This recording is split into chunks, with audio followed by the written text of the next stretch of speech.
ప్రియమైన రైతు మిత్రులకు నా యొక్క నమస్కారాలు. నా పేరు సురేష్ బాబు. ఇప్పుడు ఇక్కడ ఒక యువ రైతు దగ్గరికి వచ్చామండి. తను మేల్, ఫీమేల్ పయనీర్ 81 సీడ్ వేశారు.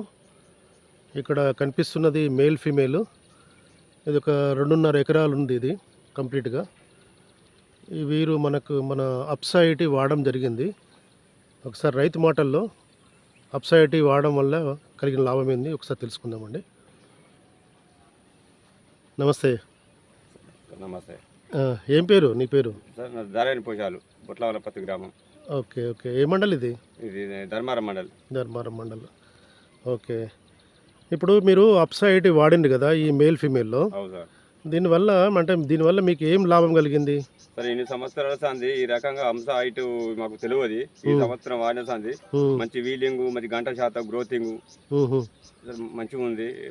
ప్రతి రైతు ఏ రైతు వాడే కానీ రైతుకు ఉపయోగపడే అంశ హైట్ వాడవలసింది, రైతుకు ఉపయోగపడుతుంది సార్. అంటే ఇప్పుడు మీకు ఒకటి గంట శాతం బాగా వచ్చింది, ఇంకోటి రెండోది ఏంటిది? గ్రోతింగ్ హైట్ బాగుంది, గ్రోతింగ్ ఉంది, ఇంకోటి పచ్చదనం ఉంది. ఓకే. గంట కూడా బాగా పోస్తుంది. గంట కూడా ఒక్కొక్క అర్రకు 36-38 పిరికలు దాకా ఉన్నాయి. ఒక్కొక్క దానికి 36 పిలికలు ఉన్నాయి. 36-37 పిరికలు దాకా ఉంటాయి సార్. ఓకే ఓకే ఓకే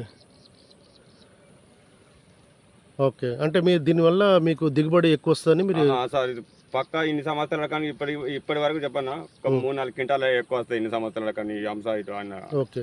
మామూలుగా మీకు ఇదివరకు అప్సైట్ వాడినప్పుడు ఎకరానికి ఎన్ని క్వింటాలు వచ్చేటి అందాదా? సార్ అప్పుడు అంశ ఆడకముందు మాకు 13-14 వచ్చేది. ఇప్పుడు మినిమం ఒక 19-20 దాకా ఇప్పుడు వచ్చే భవిష్యత్తు ఉన్నది. ఇప్పుడు వీళ్ళు చూస్తే అంటే అప్సైట్ వాడడం వల్ల ఒక 5-6 క్వింటాల పెరుగుదలకి అవకాశం కనిపిస్తుంది మాకు.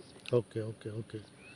ఒకసారి పంట అయిపోయిన తర్వాత మీకు ఎంత దిగుబడి వచ్చినది కూడా మాకు చెప్పాలి. అప్పుడు కూడా ఒక వీడియో తీద్దాము. Okay sir. థ్యాంక్ యూ పోచాలు. Thank you sir.